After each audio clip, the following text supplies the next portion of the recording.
Well, good afternoon, everybody. Thank you very much for joining Stone King on our, what I hope is a slightly casual drop-in session on the question of attendance at work during lockdown and getting the balance right. I'm very glad to be joined by my colleague, Adam Wood, who, as we speak, is sitting somewhere near Swindon. I'm sitting somewhere outside Cambridge at the moment, and I'm Tim Tyndall. I'm a partner in the Cambridge office of Stone King and an employment partner.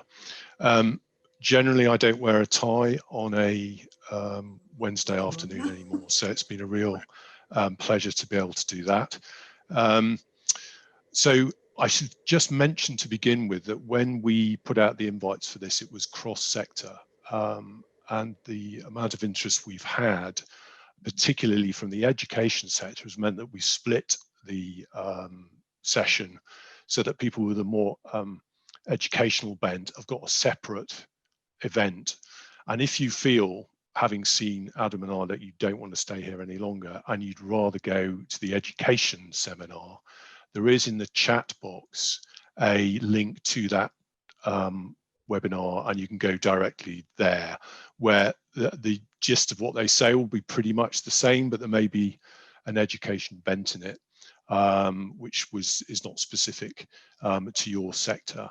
So I'm anticipating that most of you are either in business or in the business of charity, and therefore have similar problems to our colleagues in the education sector, but with some subtle differences. I should add, just as a matter of housekeeping, I think that this call is being recorded and will be available on our website subsequently if you have to drop off, and you're in the fortunate position all of having your video blanked out and the audio blanked out, so that people can't see you and it will only be us who is seen. If during our discussion you want to ask any questions, and I encourage you to ask questions, if you could make sure in the chat part of Zoom you address your question to everyone so we can all see the question, and if we can pick it up, we will pick it up. As I said to Adam 30 seconds before we came online, that if there are any really difficult questions, he can answer them, and the easy ones I will answer.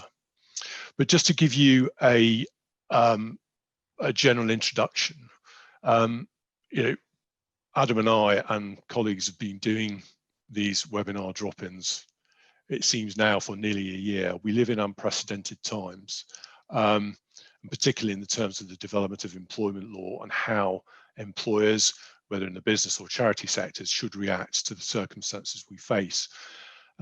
Most of the time throughout my long career, the development of employment law has been incredibly slow. Over the last year, it has been incredibly quick. It has also developed in a way where there are no proper precedents or proper guidance. So generally when lawyers answer questions about things, there are 4 or 5 cases on the subject, some of which may conflict, but they generally have an overall positive theme, a similar theme. Here, I wouldn't go as far as saying we're making it up as we go along, but there is a large element of what we say governed by experience and expertise rather than by actual law. So it's governed by what we've come across in the past, how things have worked in the past, and how they've developed over this year. Most of you will be familiar with the general guidance that's applied, has been supplied by the government during lockdown. The pain for lawyers and HR advisors is, of course, that often the law is set, or the rules are set, and the guidelines come 2 or 3 days later. So everyone's guessing whether they're allowed to cycle 7 miles or walk only 5, and it doesn't become clear, perhaps often for several weeks, what you're allowed to do. But they're the cards we're dealt, and we as lawyers basically have to use our previous experience to give you guidance on how you should approach these things. As a general rule, the only things that are the basis of the employment relationship, you've all got charities and businesses to run. What's the nature of the relationship between you and the employee? Well, it's not just what's written down in your contract.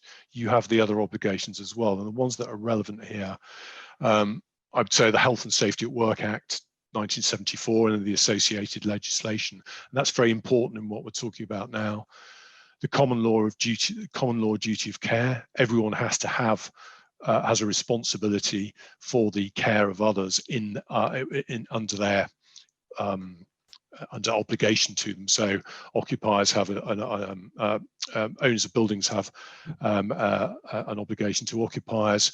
Employers have a duty of care towards their employees. And of course, there is also the express and implied term of trust and confidence. So people have got to get on. The employers got to get on with the employee. And so that particular issue is very important to the question we're addressing today, is how we get this balance right between us wanting them possibly to be at work at the other end of the extreme, where you want employees who want to be at work themselves and we don't want them to come in, and where it all sits. There are additional complications, of course, as well, in that there are the Equality Act provides specific protections for people with protected characteristics, and particular, for example, disabled people who might, under the current circumstances, be considered to be medically vulnerable, and therefore even more subject to the checks and balances and what employers do about their attendance at work during the COVID epidemic. So just to remind ourselves, and frankly, I have to remind myself of this every day because it's not always clear, but the rules are quite simply that you must not leave or be outside your home except where necessary. One of the excuses to leave home is if you have to go to work or provide voluntary or charitable services if you cannot reasonably do so from home. So, as you would expect, lawyers love the word reasonable because it gives you so many options of an answer. And what is reasonable for one person might be considered completely unreasonable for another. And hence the importance of the dialogue between the employer and the employee. What I would say to everyone on this call who's concerned about, can we tell them to come in or can we insist that they stay at home? One thing should always be at the back of your mind, and that is that any decision you make now or anything you do now, as a matter of law, if it became a dispute, would not appear in any employment tribunal anytime soon, certainly not in 2021. More than likely, if there is a dispute arising from anything you do now, it will be heard in 2022, 2023 at the earliest. And that being the case, one can only imagine what the world will be like in 2022 and 23. Are people going to want to litigate about the fact that they were told you couldn't come into work and when you wanted to because you felt it was good for your mental health?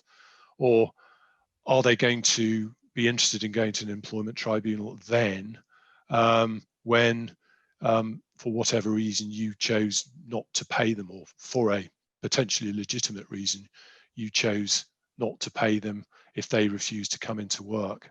So in those circumstances, I'm not saying you just ignore this and underestimate how important it is, but these aren't things that are going to visit you immediately. And if your main concern is maintaining the business and establishing the business, most of the decisions you take now will not be fatal.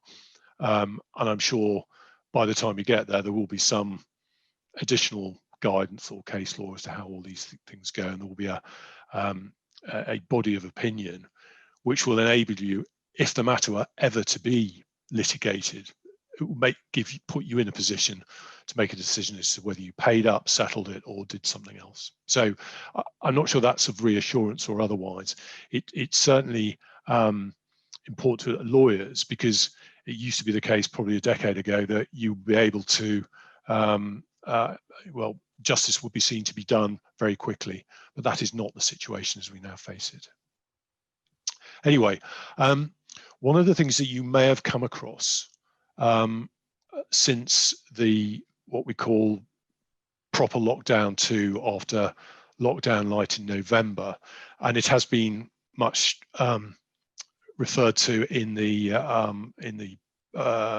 business press and also the legal press, is of course that unions have encouraged employees to write to their employers under provisions of the Employment Rights Act 1996 under Section 44 and Section 100, which provides that in circumstances connected with work where an employee reasonably believes they were in a harmful or potentially harmful situation, potentially harmful to their health and safety, or in circumstances where the employee reasonably believes there to be serious and imminent danger that they could not reasonably have expected to have averted, left or proposed to leave employment whilst the danger persisted. Very, very legal language, I'm sorry about this. Or in those circumstances, refused to return to the place of work.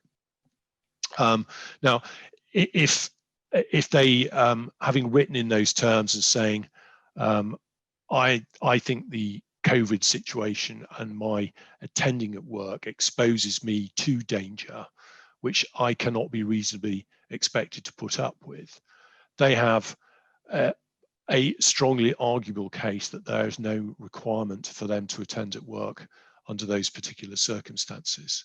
And that being the case, they can stay away from work, and it's left to the employer to make a decision as to whether they do anything about that, whether in the form of not paying them or in the form of dismissing them. Now, I don't think anyone on this call will be in a situation where someone in these circumstances decided they weren't going to come to work should be the subject of disciplinary proceedings. Certainly our advice would always be, in these circumstances, the dialogue must continue, and that would be an absolute last resort. I can't anticipate any circumstance in the moment where that will be justified.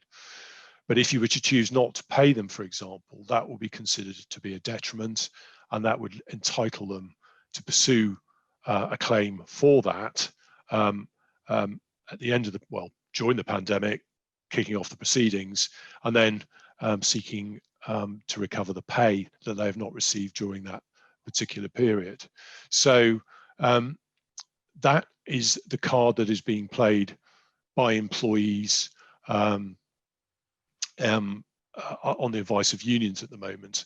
And to be perfectly honest, it's not an unexpected card for them to play.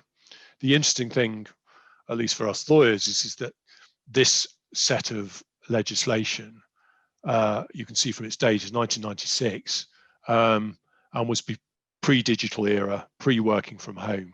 And really it's designed for the employee who discovers themselves surrounded by asbestos in their workplace, or are faced with an exploding boiler, so metal bashing and all that sort of stuff. A piece of old law being applied to the current pandemic, because it will be very difficult for an employer to argue under these circumstances that COVID is not a serious and imminent danger to the health of the individual. So that in those circumstances, it will be, I think, very difficult to argue that any reasonable argument from an employee to that effect has no substance. It will be very difficult to defend a claim in those circumstances. So really, if you get a letter along those lines and they don't want to come in, I would not advise disciplinary action. I would not advise at first instance, in any event, stopping paying them until there'd been some dialogue. And during that dialogue, it will be up to you to demonstrate that actually their place of work was safe, that you had demonstrated all the things you need to do in terms of providing a safe place of work throughout that period, that you put in place proper PPE if necessary, you put in place hand sanitization, you put in place appropriate measures for social distancing and all those sort of things, all the things we've been talking about for the last year. You would discuss that. But even then, if you've done everything that you thought was right, if that employee still feels they're in danger, they will have a strongly arguable case to stay away from work.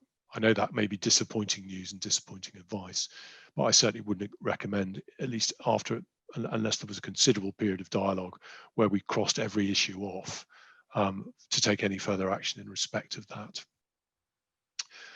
Similarly, and particularly those for in the volunteering sector, or in the charity sector, a lot of the people who work with you are volunteers.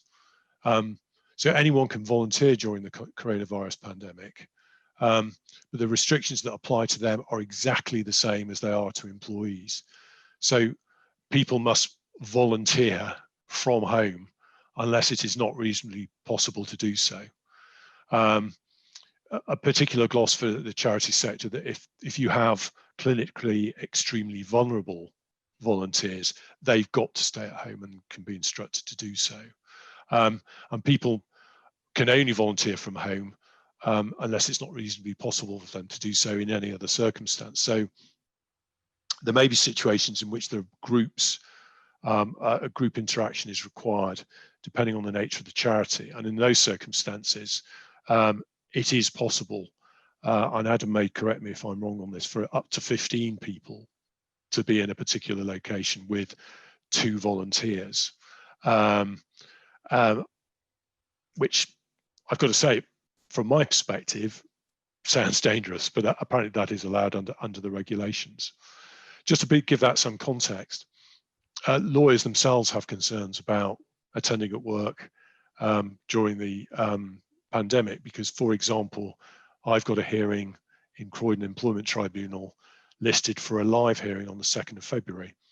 I am nearly 60 years old, and I do not fancy travelling through Croydon or sitting in a tribunal with up to 12 other people during that particular hearing. So it applies across the board. I very much hope that that case goes ahead remotely, which it may do. But it's just an example of how sometimes the reality of our working situations don't fit with the guidelines that are being set out by the government. So that's the general background on guidance. It may be that I've bored everyone into submission and they really want to hear from Adam. There don't appear to be any live questions in the chat room at the moment.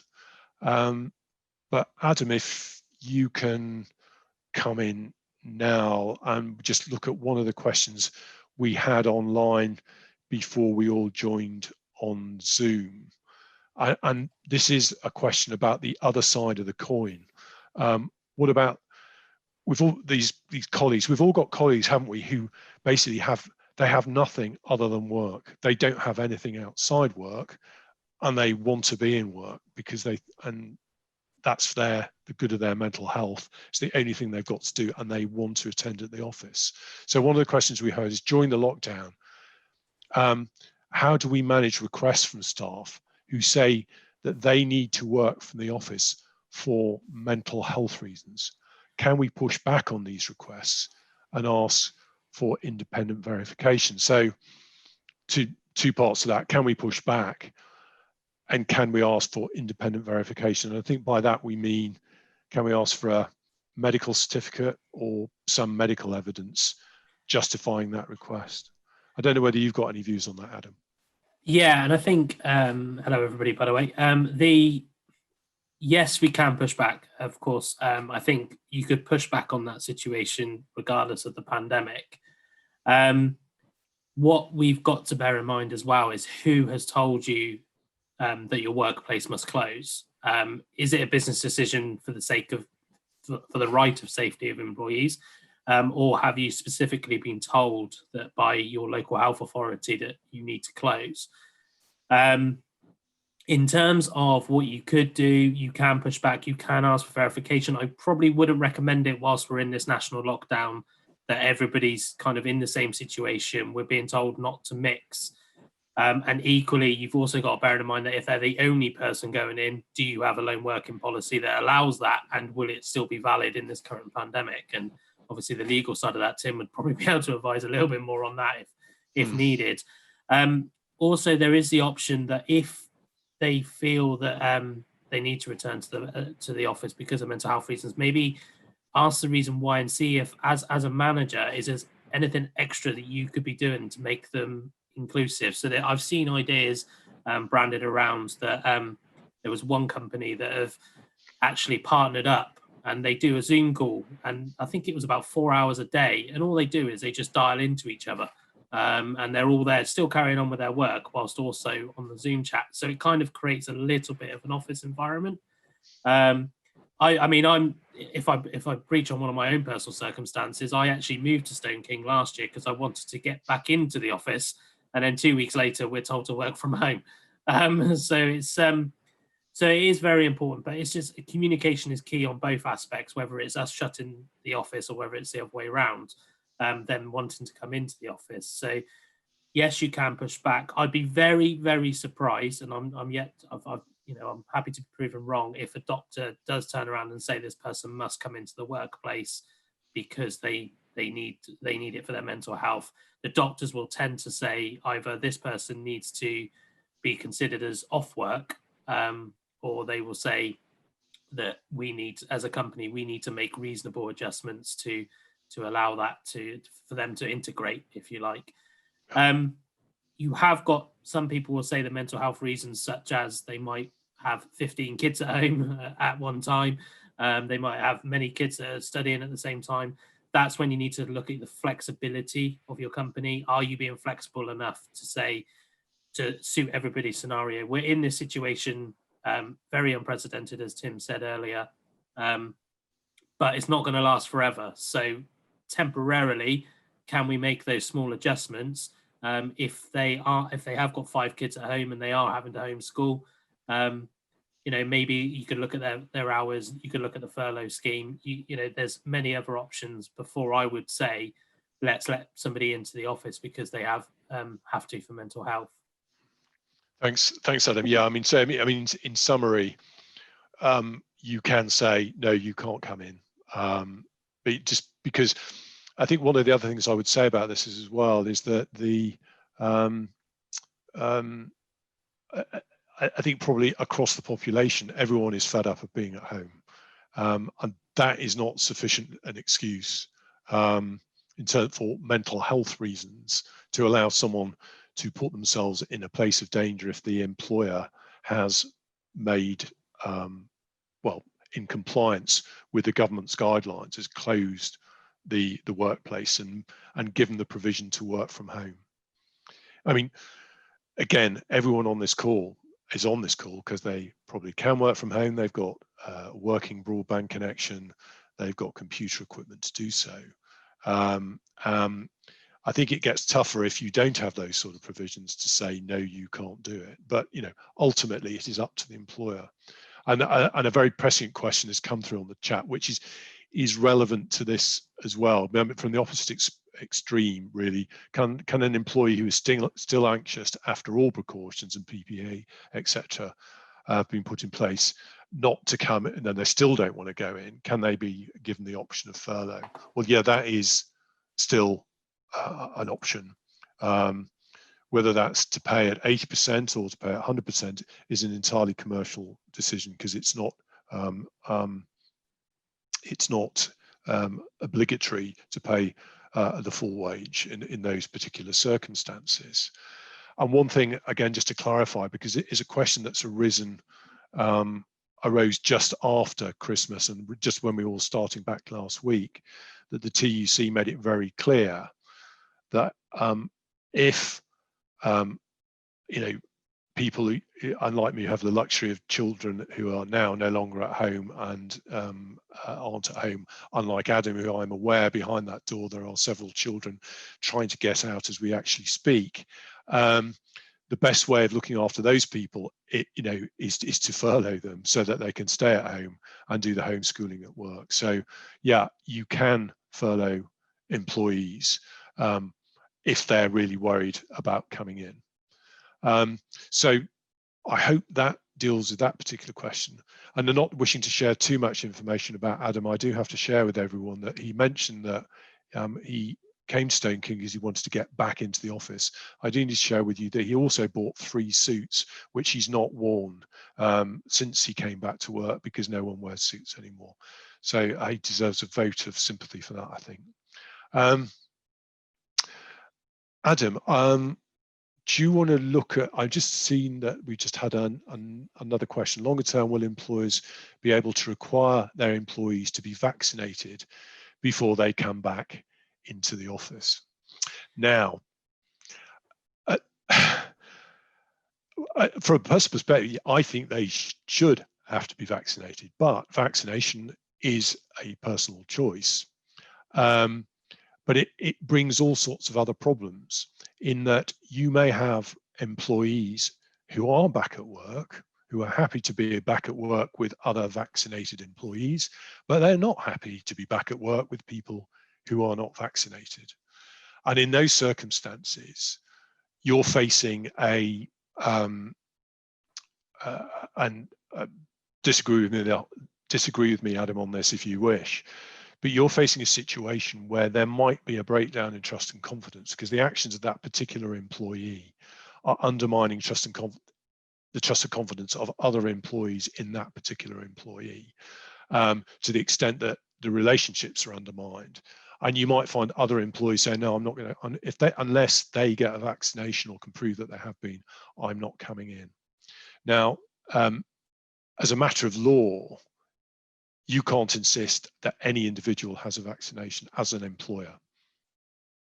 But as a matter of practice, it may be that their refusal to have a vaccination, which may be for any number of reasons, who knows, it may be that presents a set of circumstances in which, under another limb of employment law, you can say it's no longer feasible to employ you. Adam, have you got any comments on that? Yeah, I mean, obviously, from you've mentioned the legal point there as well, and I'd also say the practical point, as especially with this vaccine at the moment, as far as we know, there's no proof that it doesn't spread transmission. So I guess the one thing that we would need to be asking ourselves is, why do they need to be vaccinated to come back to work? You've got situations at the moment, and I know there's a few flaring up in care homes, for example, where they're saying that, you know, there's staff that are anti-vaxxers, for example, that choose not to be vaccinated. I think whilst this vaccine is still young, and this is just my personal opinion, I'm not a scientist, but whilst this vaccination is still young, I think they would probably wait quite a while before they would even consider putting something in law. But like Tim said, it's not, you know, it's the same with the flu. You don't have to have the flu jab to go into to work in a care home, even though the flu is very dangerous. Obviously not as dangerous as COVID, but is also very dangerous. So, but I think in the longer term, I'll be very surprised if they, I guess, roll out HR policies that state you must have this vaccination, you must have this vaccination before coming back into the office. I think they would rather look at spending time in terms of sanitizations of offices and making sure that they can control any predictable spread, as opposed to making sure that everybody doesn't get the virus. Thanks, Adam. Leslie's asked a very interesting follow-on question to that, which is, if the person who refuses to be vaccinated is a carer of elderly, vulnerable adults, can we require that they have a vaccine? Well, we don't know yet, but I would be as bold as to say that having a vaccine is not a required, an occupational requirement. But I would have thought in the care sector, you cannot have elderly and vulnerable people being looked after by people who are unvaccinated, because of the obvious risk attendant with that. And I think, and Leslie, it may be, you know, I'm just saying this as a general practical principle. I can't see an employment tribunal saying in 2023 that when you refuse to admit that person into your premises because they hadn't had a vaccine, and they've had the opportunity and they've been offered that opportunity. I can't see any adjustments that you could make in your business which would facilitate their continuing working. And it would, if it ended up after proper discourse and consultation, if that person ended up being dismissed because frankly it would just not be acceptable to the, it wouldn't be acceptable to the residents, it wouldn't be acceptable to the parents of the sorry, not the parents, they'd be really old, the families of the residents. You might be considered to be negligent if you had someone who hadn't had a vaccine under those particular circumstances. So you can refuse to employ them eventually after proper procedure, in my view. What you can't do is insist that they have a vaccination. I mean, so for them, it's going to be a difficult choice. They either believe what they read online about vaccination, or they hold on to their job. And I'm sorry if that sounds insensitive in putting it in that way, but that is the reality of the situation as far as they're concerned. So Tom has asked, scenario, all guidelines followed, full PPE available, but a care assistant, young, no underlying issues known about, refuses to come into work because one person in the home tested positive. Options available. Well, that goes back to what we talked about before. I think the option there is, well, understand, you might have a sense of imminent danger and imminent harm. And we understand your concerns, but if you are, we think, and we can prove, well, we can show that under the government's guidelines, we put ourselves in a position of complying with all reasonable requirements, and you're not prepared to come in, that has to be at your expense. I wouldn't fire them, but I would not pay them, or be tempted not to pay them after discussion, because that could be something that will only come out in 2022, 2023 from a pragmatic basis. Adam, have you got any views on that? Yeah, I think it's the dialogue is the important bit, because from that scenario, obviously there, Tom, we don't know if that person might be protecting somebody at home who's CEV. So that could be the case. Equally, they might not have declared to you that, although they're young, they might be in a vulnerable category themselves. So, oh, sorry, you have mentioned no underlying issues known about there, but sometimes people don't declare it straight away, or they might be embarrassed by it. So dialogue is massively important at that stage. As Tim said, the last resorts would be, the unpaid section. There would be potentially down the line, you could look at furlough as well. That's not completely ruled out for those situations, but I'd be very surprised if the HMRC audited and said, why was this person furloughed? We would need a good business justification. Do we want to give the employee the power to say, I'm going to be furloughed, when they don't have an automatic right to it? But that is an option you have available if you believe there's a genuine reason for them not being able to attend work or refusing to attend work. Thanks, Adam. There is, and this falls into the category of the sort of question that I would ask Adam to answer, but I'm not going to be that unfair. But the question in a care home, if a resident declines to have the vaccine, could carers to refuse to care for the person? There are so many limbs to that question. The first is, in certain circumstances, I mean, from my personal experience, sometimes it may not be the resident who's making the decision about the vaccine. It might be people with power of attorney over the resident or otherwise. But if they decline to have the vaccine, could the carers refuse to care for them? I suppose there's a subsidiary question to that, which is there COVID in the residential home? Because at the moment, employees have worked in homes where there is no COVID perfectly happily. They have also worked in homes where there is a COVID outbreak. So just because there's a vaccine now, I just wonder how that changes the reality of what was going on before. So if it's possible to make adjustments so that that objector does not have to look after the person with without a vaccine, fine. But I do question, and this is the fundamental difficulty in answering the question, how is the danger greater than it was before the vaccine became available if they were required under those circumstances to look after the person without the vaccine? So the long and short of it, and I'm sorry, it's a bit of a lawyer's answer, it depends upon the circumstances. But if that person, if the resident shows no signs of having COVID, I think you can be a little more prescriptive about what the employee does under those circumstances, because there's nothing to suggest they're going to be exposed to COVID. What's the difference from the circumstances they were working in 6 months ago? I don't know whether you've got another view on that, Adam, but it's a very interesting question, and thank you for it. And I'm sorry if my answer is slightly deficient.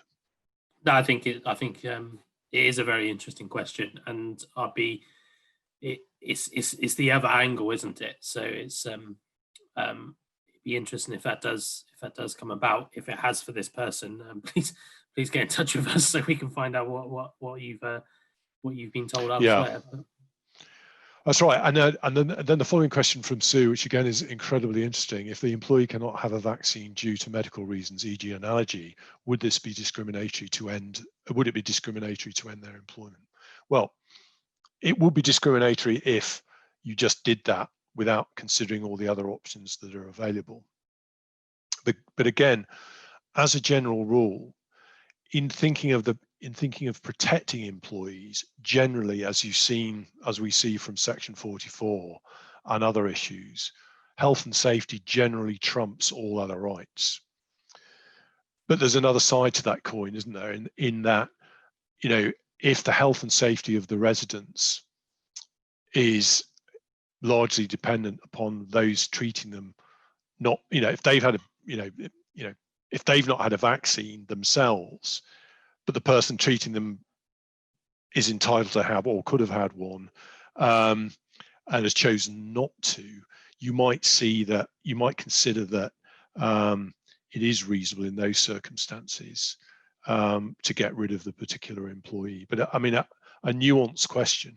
But again, the more you think about these questions and the answers, one presumes that if the resident has had a vaccine, does it matter that the person who's treating them hasn't? And there may be medics on here who know more about that than I do. But the reasons, if the resident's vaccinated, there's less reason to get rid of the employee who's not been vaccinated for in those circumstances, a legitimate reason, i.e. because of an allergy. Less reason in those circumstances. I think you'd have to be pretty careful in those particular circumstances. Another comment from Charlton Manor, which is very interesting. Let me just read through that. Was there another question above that? How would you handle an employee who is only willing to work from home rather than attend the workplace as requested? When working from home, they will be unable to fulfill all activities of their job. Well, it goes back to basics, I think, and Adam help on this. But my view is that if they can carry out most of their job function at home, but certain parts of it they can't, a decision about what you do with that employee very much depends on who picks up the bits they can't do from home and the impact that has on the business. If the things they can't do from home are incredibly important and fundamental to the business's activity, there may be then a case for possibly changing the contractual duties, reducing pay to reflect the change in duties, and all those sort of things. If it's just inconvenient, I would really caution against doing anything other than permitting the working from home against the current background. So it would very much depend on what those job specifics were. Adam, have you got anything to add to that? I think I agree with that in general as well, to be honest. I think that we are finding ourselves that a lot of businesses are looking at how much of the roles can be performed at home and how much actually need to be done. Again, it's that dialogue question. Why do they need to go into the workplace? Obviously, unfortunately, Charlotte, we don't know at this point in time where you're working from, but it's whether with this short period of time that hopefully, fingers crossed, come the end of March, is a short period of time really in terms of business. Can the business ask themselves, can they sacrifice that small section of their work? If it takes up the majority of their work, they need to be in the workplace, then yes, we're looking at they are effectively refusing to work. But from a practical point of view, I think the moment you try to force somebody to come into work, that's when they will start to say, well, actually, I can perform my job at home and I feel unsafe coming to work. And that's when we run into the problems of people feeling unsafe and, exercising their right to Section 44, etc. So that's just an air of caution. The other option would be, as Tim said, what happens to other people? Do you need everybody who does that certain role working? Is there the option for furlough as well there? The furlough scheme is so flexible, really. It's probably one of the most flexible schemes in terms of employment law from my perspective. But, it's definitely worth having a look at and asking yourself the question, do they really need to attend the workplace? Is it absolutely vital? If the answer to that is yes, for probably, say, 60% of their job role, then we are looking at the fact that they're refusing to come into work. But as Tim said, if it's for convenience, it's a bit different. Thanks, Adam. Just looking again at another nuance and interesting question from Natasha about vaccination. Just to make it clear, we can never insist that someone has the needle put in their arm. What we can do is work upon the basis of what we are allowed to do with that employee if they refuse to do that. So as I said, it's a complicated set of circumstances, but if the refusal to have a vaccination has a negative impact on the work of the business and, more importantly, working colleagues in the business, there may be justification in those circumstances for that to lead to the termination of employment after significant consultation and discourse about that decision. As far as making it a requirement, it depends on the nature of the business. I mean, if it's in the care sector or anything where you're going to be treating vulnerable people medically or mentally or otherwise, it seems to me that it is reasonable to require a vaccination and require people to confirm that that has actually happened before entering employment. You're not terminating their employment there. You're just simply saying, well, look, we require that because of the nature of the business that we're in. Now, if they refuse under those circumstances, they may refuse on a ground, for example, that they've got an allergy and they can't have it. Well, what reasonable adjustments can you make under the Equalities Act under those circumstances to facilitate the employment of that employee? Probably very few. So I doubt under those circumstances that there will be an adverse finding in an employment tribunal. And I certainly wouldn't want to run a case on behalf of an employee who said I was discriminated against because I refused to have or was unable to have a vaccination before I joined employment in a care situation. So again, it's hypothesis at the moment, but I don't think there will be an adverse outcome before an employment tribunal in those circumstances. I'm just reading unless Adam, have you read Daniel's question already? Well, or do you want me to read it? I have read it already. I'll read it out. That's fine. Yep.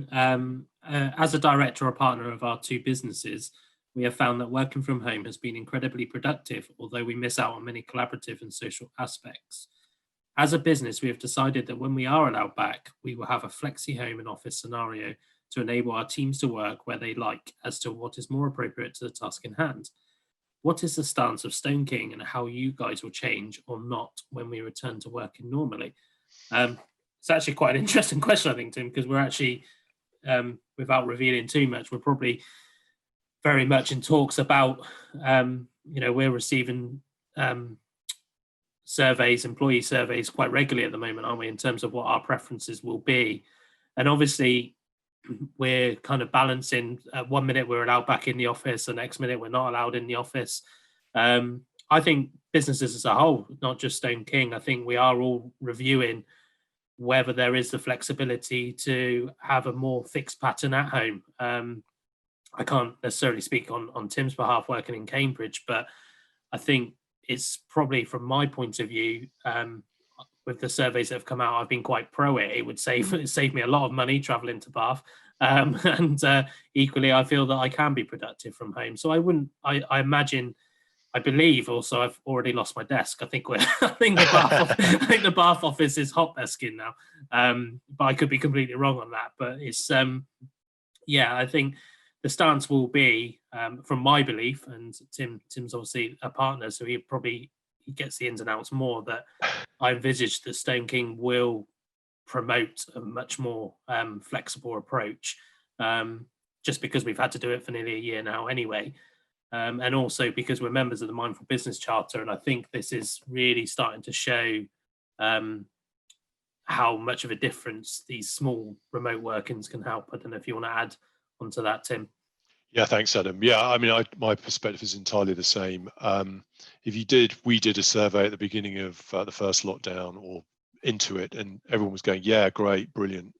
Can't envisage wanting to spend more than sort of 3 days a week at the office once it all returns to normal.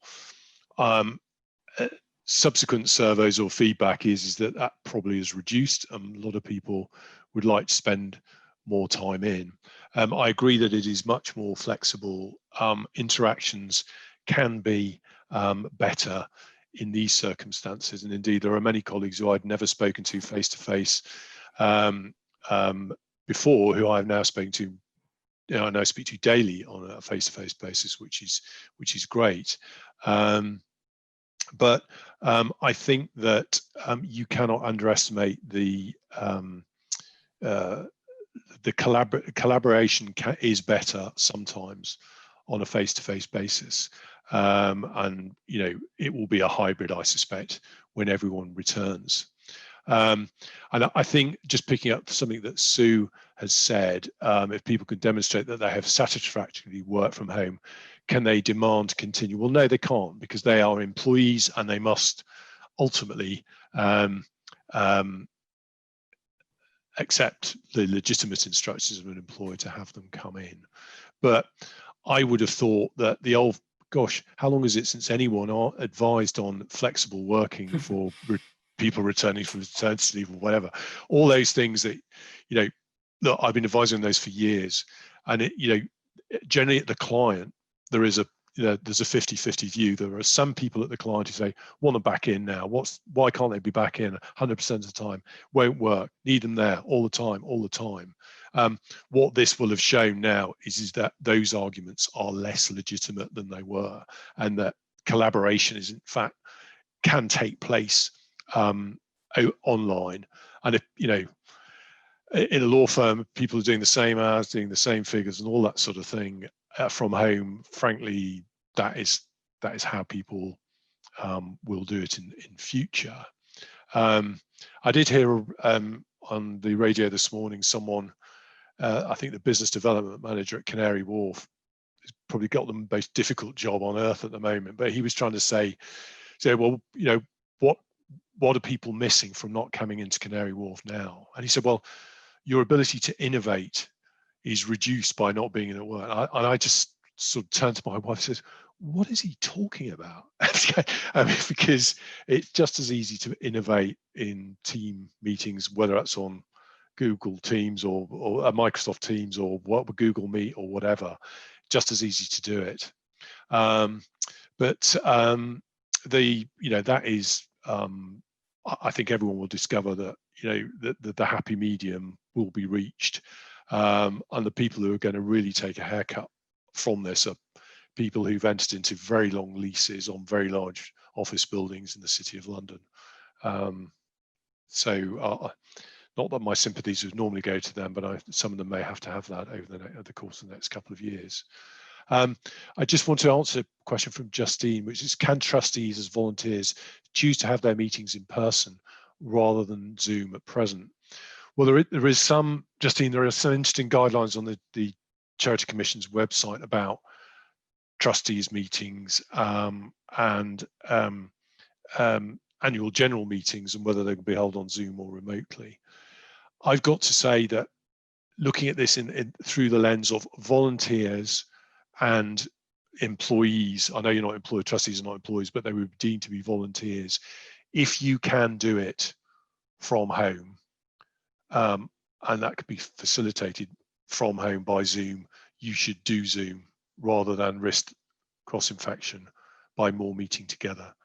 I attended myself a trustees meeting yesterday evening by Zoom with 7 other trustees across the country. And I just think it would have been irresponsible in the current circumstances to have done that face-to-face, but there may be particular circumstances which face your particular charity. And I'm not knowing that, but I might try and pick that up offline once this drop-in has finished.